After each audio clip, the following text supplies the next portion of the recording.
دھماکے کی آواز اس قدر زوردار تھی کہ مجھے کانوں میں سیٹیں بجتی محسوس ہوئی۔ مجھ سے محو گفتگو شخص بھی چند لمحوں کے لیے گویا اپنے ہوش و حواس کھو بیٹھا تھا۔ دھماکے کی گونج ابھی پوری طرح معدوم بھی نہیں ہو پائی تھی کہ کسی خودکار ہتھیار سے کی جانے والی فائرنگ نے فضا کو مقدر کر دیا۔ پہلا برس چلنے کے بعد محض چند لمحوں تک فضا پرسکون رہی۔ اس کے بعد تو جیسے قیامت ہی آ گئی۔ ایک یا دو نہیں بلکہ شاید درجنوں آتشی ہتھیاروں کے منہ بے وقت کھول دیے گئے تھے۔ ترتراہٹ اور متفرق دھماکوں کی آواز لمحہ بھر کے لیے تھم نہیں رہی تھی۔ یوں لگ رہا تھا جیسے ہم کسی محاذ جنگ پر دو متحارب فریقوں کی کراس فائرنگ کے درمیان پھنس گئے ہوں۔ ہوش ٹھکانے آتے ہی باس نے اپنے کوٹ سے جدید ترین عزی سب مشین گن برآمد کی اور تیز قدموں سے کمرے کے دروازے کی طرف بڑھا۔ دروازے پر پہنچ کر وہ ایک دم ٹھہر گیا اور پھر تیزی سے میری طرف مڑ کر دیکھا۔ مجھے اس کی آنکھوں میں نفرت اور غیظ و غضب کے شعلے بھڑکتے نظر آئے۔ اگر یہ سب تمہارے ساتھیوں کی کارستانی ہے تو پھر تم ابھی سے اپنے آپ کو مردہ سمجھ دو۔ اگر اس جگہ کی اینٹ سے اینٹ بچ گئی تب بھی کم از کم تجھے زندہ۔ وہ نہ جانے کن ارادوں کا اظہار کرنے والا تھا، لیکن فائرنگ کی شدت میں یک لخت قیامت خیز اضافے نے اسے بات ادھوری چھوڑنے پر مجبور کر دیا۔ مجھے لگا کہ وہ مجھ پر گولی چلانے ہی والا ہے، لیکن وہ مجھے خونخوار نظروں سے گھورتا کمرے سے باہر نکل گیا۔ حملہ آور جو بھی تھے وہ پوری تیاری سے آئے تھے۔ کچھ دیر میں مجھے بنگلے کے اندر سے کی جانے والی فائرنگ میں کمی محسوس ہوئی۔ شاید بنگلے کی حفاظت پر مامور افراد پسپائی پر مجبور ہو رہے تھے۔ ہر گزرتے لمحے کے ساتھ میرے دل کی دھڑکن تیز سے تیز تر ہوتی جا رہی تھی۔ یہ حملہ آور یقینی طور پر ڈولی کے گروہ سے تعلق رکھتے تھے جنہیں مجھے چھڑانے کے لیے بھیجا گیا ہوگا۔ ان لوگوں کی طاقت اور وسائل کے پیش نظر مجھے یقین تھا کہ وہ بنگلے کا دفاع کرنے والوں کو شکست فاش دیں گے۔ مجھے اصل خطرہ یہ تھا کہ اپنی شکست کا یقین ہونے پر باس سچ مچ میرے خاتمے کی دھمکی پر عمل نہ کر ڈالے۔ اس بے بسی کے عالم میں میرے لیے اپنا دفاع کرنا کسی بھی طرح ممکن نہ تھا۔ فائرنگ کم ہوتے ہوتے بالآخر بالکل تھم گئی۔ قیامت خیز شور کے بعد یہ سناٹا بے حد غیر فطری اور ہولناک محسوس ہو رہا تھا۔ مجھے اپنے رگو پے میں سنسنی دوڑتی محسوس ہوئی۔ شاید باس مجھے قتل کرنے کے ارادے سے اس طرح بڑھ رہا ہو۔ عزی سب مشین گن جیسے ہولناک ہتھیار کی موجودگی میں اسے بس میری جانب انگلی کا ہلکا سا اشارہ کرنا تھا۔ اس کے ساتھ ہی چند لمحوں میں میرا انتظار ختم ہو جاتا۔ خلاف توقع خاموشی کا وقفہ طویل سے طویل تر ہوتا چلا گیا۔ یوں لگ رہا تھا جیسے کسی بہت بڑے جادوگر نے سحر پھونک کر ہر جیگتی جاگتی چیز کو پتھر کا بنا دیا ہو۔ میں ہزار کوشش کے باوجود سمجھ نہیں پا رہا تھا کہ آخر یہ چکر کیا ہے۔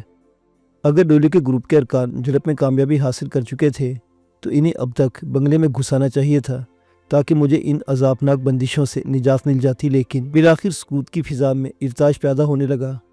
میں نے بہت دور کہیں سائرن بجنے کی آواز سنی۔ کچھ دیر میں یہ آواز مزید واضح ہو گئی۔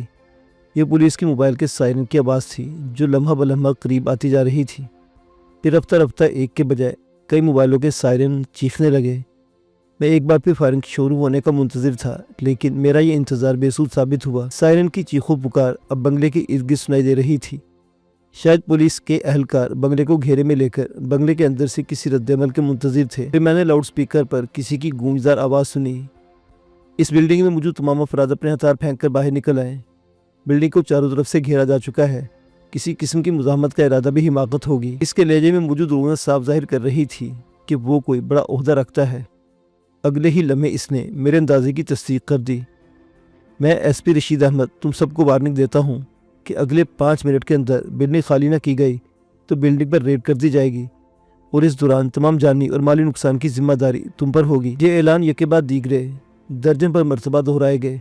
وارننگ کے 5 منٹ گزرے، پھر 10 منٹ گزر گئے۔ ایس پی کے لہجے سے ٹپکنے والی جھنجھلاہٹ آخری حدوں کو چھو رہی تھی، لیکن وہ اپنے ماتحتوں کو بنگلے میں گھسنے کا حکم دینے سے ہر ممکن پہلو تہی سے گریز کر رہا تھا۔ وجہ احتیاط بھی ہو سکتی تھی اور خوف بھی۔ بالآخر اس نے دھمکی آمیز اعلانات کا سلسلہ بند کر دیا۔ غالباً اسے یقین ہو چلا تھا کہ بنگلے میں اس وقت کوئی موجود نہیں، لیکن مسئلہ وہی پرانا تھا، یعنی بلے کے گلے میں گھنٹی باندھنے کی جرت کون کرے گا۔ تاہم وہ قدرے توقع کے بعد اپنے اس مسئلے پر قابو پانے میں کامیاب ہو گیا۔ میں نے اپنی پوری قوت سماعت مرکوز کر کے بنگلے میں داخل ہونے والے پولیس اہلکاروں کی بھاری بوٹوں کی آواز سن لی۔ پھر یہ آوازیں بنگلے کے اندر گونجنے لگی۔ یہ یقین ہونے کے بعد کہ بنگلہ بالکل خالی ہے، وہ بڑی دیدہ دلیری سے بنگلے کا چکنا فرش رونتے پھر رہے تھے۔ اب وہ زور زور سے آپس میں باتیں اور ہنسی مذاق بھی کر رہے تھے۔ چند لمحوں بعد میں نے اپنے کمرے کے سامنے بھی بھاری بھرکم قدموں کی آوازیں سنی۔ پھر کسی نے زوردار ٹھوکر مار کر دروازہ کھول دیا۔